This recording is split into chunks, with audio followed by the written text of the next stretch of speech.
She read it 3 times. It was right there, on a website she had trusted for 30 years. A news article with her story in it, and a phone number that promised to give her back everything she had lost. Helen Marsh had already been robbed once, and the people who robbed her were about to try again. This is Fraud in a Moment, and the truth starts now. The headline that hunted her. Fake news that stole her second chance. The first scam cost Helen Marsh $43,000. Helen was 69, a retired bookkeeper from a small town outside Richmond, Virginia. After spending her career protecting other people's numbers, she wanted only to grow the savings she and her late husband had built.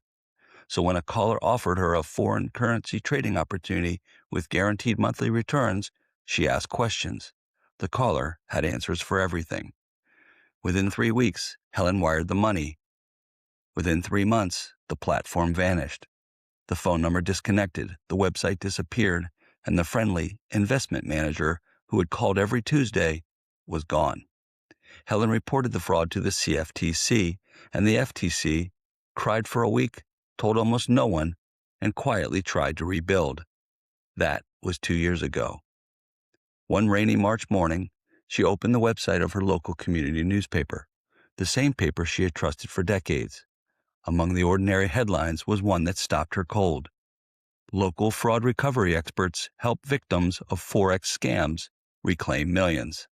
The article described Global Asset Recovery Group, a firm of certified fraud recovery investigators that claimed it could recover up to 90% of money stolen in Forex and cryptocurrency scams.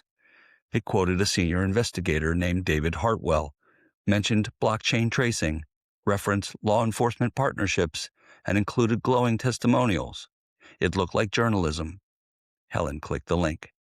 The website looked professional, with a polished logo, a London address, a phone number, and a live chat window. Before showing fees or details, it asked for Helen's name, email, and phone number. She filled out the form. 20 minutes later, her phone rang. The caller introduced himself as David Hartwell. He was warm, calm, and sympathetic. He said her case was highly recoverable and described asset tracing and civil restitution filings. He claimed he had helped dozens of victims recover millions. The fee, he said, was $1,800, a one-time retainer that would be deducted from her recovered funds. "We never make a profit until you do," he promised. Helen wanted to believe him. She even checked the London address and saw it landed on a residential street and not an office building. It seemed odd, but David's practiced confidence quieted her doubts. She wired the $1,800. 2 weeks later, David called about a required international processing fee, $750. Helen paid. 3 weeks after that, he claimed there was a refundable tax withholding of $1,200. She paid again. Over 11 weeks, Helen sent $3,700. Then David's number went silent. The website disappeared. The London address led nowhere. The phone line played an automated message in a language she did not recognize. Helen had been scammed again, not because she was foolish, but because criminals knew exactly where she was wounded. Recovery scams target people already hurt by fraud. They promise justice.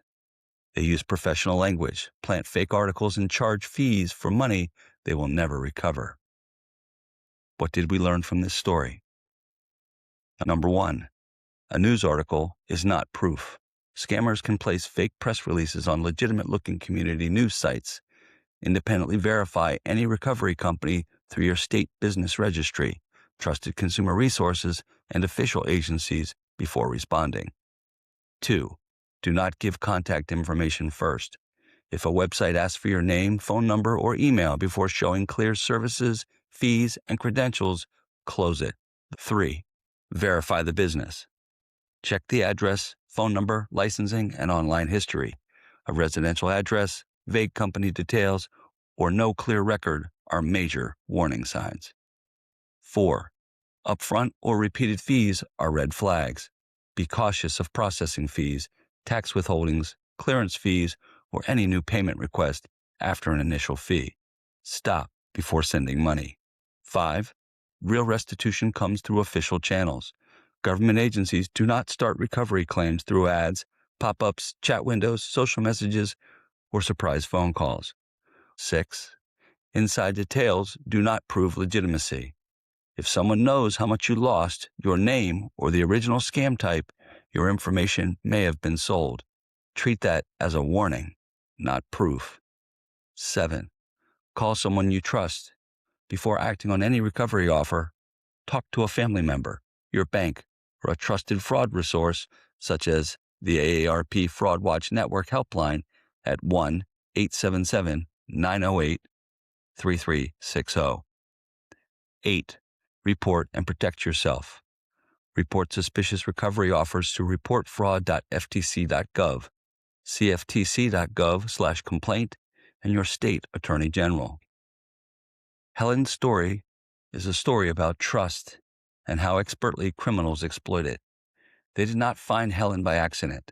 They built a trap, planted it inside something she already trusted, and waited. They knew what she had lost.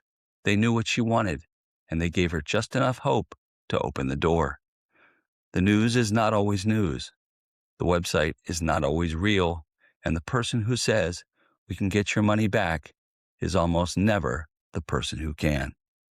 This has been Fraud in a Moment, where we expose the schemes hiding in plain sight and give you the tools to protect what's yours. Until next time, stay alert, stay steady, and remember, when the promise of fraud recovery is seemingly right there, too often it's the second scam, again evaporating your funds into thin air.